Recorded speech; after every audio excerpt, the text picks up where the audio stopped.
All right, so get ready because we're going to take a deep dive into, well, fear itself. You guys sent in that excerpt from The Allure of Fear, Why We Love Horror, and what it says about us. It's fascinating, right? I mean, we all kind of secretly love a good scare, don't we? And today we'll explore why. What's the draw? What gets us on the edge of our seats? Yeah, it's funny, isn't it? It's like this weird paradox. I mean, think about it. In our regular lives, we run from danger, right? Eh? Avoid it like the plague. But then we turn around and willingly subject ourselves to it, whether it's a horror flick, a scary book, or even like those haunted houses that pop up everywhere around Halloween.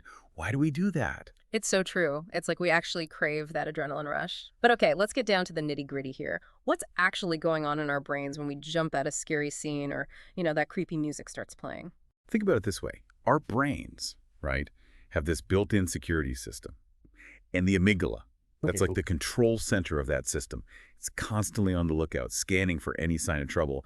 And when it picks up on something scary, even if it's like totally made up, like in a movie, it's like it slams the alarm button, your heart starts pounding, you get sweaty palms, and yeah, maybe you even scream a little. It's like this primal instinct clicking into gear. So that makes total sense. Our brains are wired to protect us, even from fictional threats.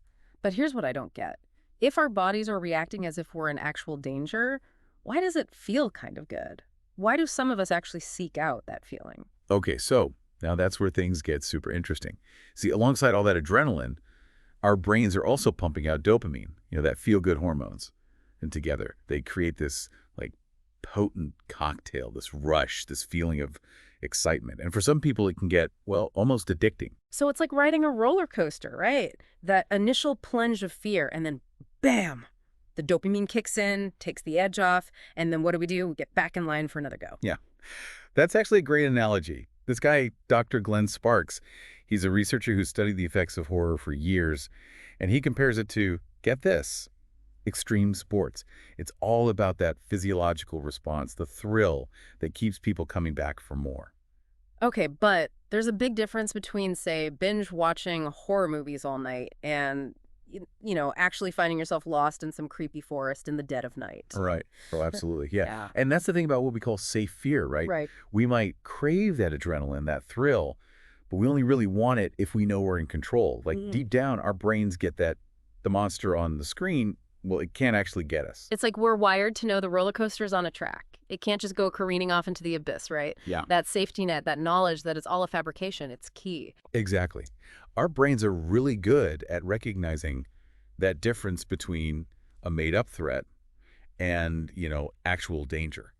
And it's that ability that lets us really get into it, embrace the experience without freaking out about actual life or death consequences. So we've established that our brains kind of get off on safe fear, right? But is there more to it than just a quick thrill? Could there be any actual, like, psychological upsides to engaging with horror? So we're kind of hardwired for this, right? Yeah. But it can't be all about just, like, the cheap thrills. The excerpt you sent, it mentioned some actually really interesting, like, psychological benefits to engaging with horror. So what's the upside? What do we get out of facing our feels this way? Well, it's a whole area of study, Yeah. really. And there's actually a lot of research now that suggests that, engaging with horror in a healthy way, of course, can actually be good for us, good for our mental well-being. Okay, now that's interesting. Tell me more. What's the connection there? Well, think of it like this. When we immerse ourselves in a horror movie, a scary book, whatever it is, we're putting ourselves through this emotional boot camp. We're facing those fears, the anxieties, even disgust sometimes. But here's the thing. It's in a safe space. It's controlled. It's like a dress rehearsal for the real anxieties that, we deal with in our lives. Exactly. And it's like, how practicing a presentation, it makes you feel more confident when you actually got to give it. It's the same idea here, right? Confronting fears in fiction, it can actually equip us better to handle, the real life stuff. That's really interesting. So by watching a character like overcome some terrifying obstacle, we might feel more, capable, braver, more able to handle our own issues. Right, there's a term for this, actually. It's called vicarious mastery. And studies show it's a real thing. Think about Ripley in Alien, Mm-hmm. hunted by that creature. Terrifying, right? But she faces it. She finds the strength. She survives. And just by watching her, we kind of tap into that a little bit. It's like this boost of courage, Like if she can do it, maybe we can too.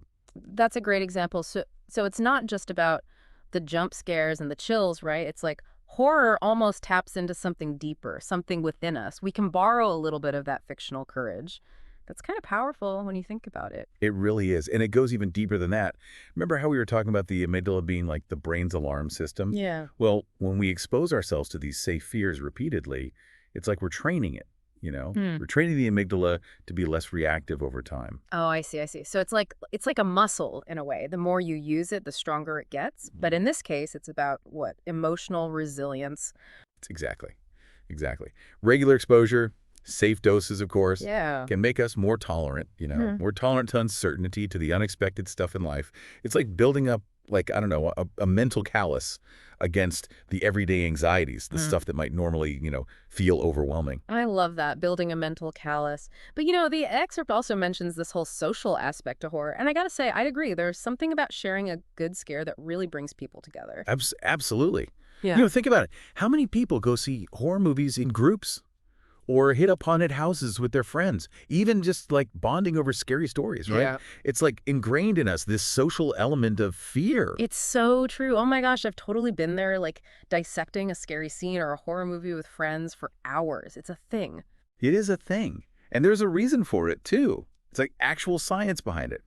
Studies show that when we share fear experiences, like, say, watching a scary movie together, our brains release oxytocin. It's often called the bonding hormone. It's like we're literally wired to connect through, like, shared vulnerability. Isn't that wild? That's incredible. So it's not even just about us as individuals, right? It's about connecting with other people through these moments of fear, like a, I don't know, collective catharsis or something. Precisely. And we can't forget the role that horror plays in, like reflecting on and sometimes even challenging societal norms, Yeah. right? Like, think about it. Horror, it often dives into the uncomfortable stuff, violence, death, the darker parts of, human nature. Yeah. It forces us to confront those things, even if it's just, in a fictional setting. That's true. It's like horror often acts as this mirror, Yeah. reflecting our anxieties, fears, those impulses we don't always want to talk about. And it makes you wonder, like, what do those fears say about us, Mhm. about society as a whole? Right. And by engaging with those themes, those darker themes, but in a safe way, through fiction, it's like we create a space, right? Mhm. A space to explore, to confront, maybe even to learn something about ourselves and the world. It can lead to conversations we might otherwise avoid. So a horror, it can be this tool, not just for self-reflection, but for social commentary too. That's a really interesting way to look at it. I hadn't thought about it like that before. It really is.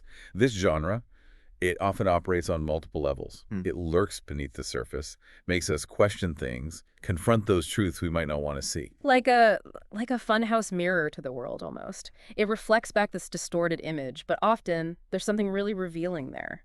But there's a fine line, isn't there? As much as we love a good scare, there's a difference between fictional fear, the stuff we seek out, and the very real terror of danger in real life. Yeah, it really makes you think about that line. Where does entertainment stop and reality begin? When does that safe thrill, become something else? Something more unsettling, right? It's a question worth asking, for sure. I mean, the excerpt even uses that example, right? Walking down a dark alley. In a movie. Yeah. Thrilling. Our hearts race, but, we're safe on the couch. But imagine that, like for real. That same dark alley, alone, in real life. Totally different story. Absolutely. Suddenly the stakes are real. It's not a game anymore. And that's what makes me wonder about like overexposure, especially for younger people. Does constantly consuming horror, all those scary movies, books, does it change how we react to real violence, to actual fear? Oh, that's a huge question. And some studies do suggest that too much exposure to violence, even the fake stuff, can lead to something called desensitization. It's like the brain, it gets, I don't know, less sensitive to the impact of violence, even when it's real. Wow. Okay. That's a bit of a scary thought. And the excerpt takes this idea to a whole other level, talking about those, what were they called? Fear parks in a dystopian future. Now that's nightmare fuel and not the fun kind. Yeah, it's definitely a chilling thought experiment, talking about like amusement parks, but for fear. People paying to be chased by real predators, to, experience simulated torture, stuff like that, facing their deepest fears. But in this way that's so real, it's like the line between fiction just vanishes. It's like we've gone off the deep end, right? Into this world where we crave fear so much that even the real thing isn't enough anymore. What's crazy is The excerpt mentions those real-life extreme haunted houses like McKamey Manor. I mean, these places exist now. It's like this dystopian idea. It's already happening. Yeah, and McKamey Manor, it really pushes those boundaries, right? They have those intense simulations, the waivers people sign. It really makes you think about where we draw the line. Where does entertainment end Right. and exploitation begin? And it all comes back to that, right? Our need for fear, for thrills, even if it means, maybe things going too far. It's like that line we were talking about, that separation between the fear we choose and the fear that's thrust upon us. It's blurring, maybe even disappearing. So I guess the question is, after all this, what does it all mean?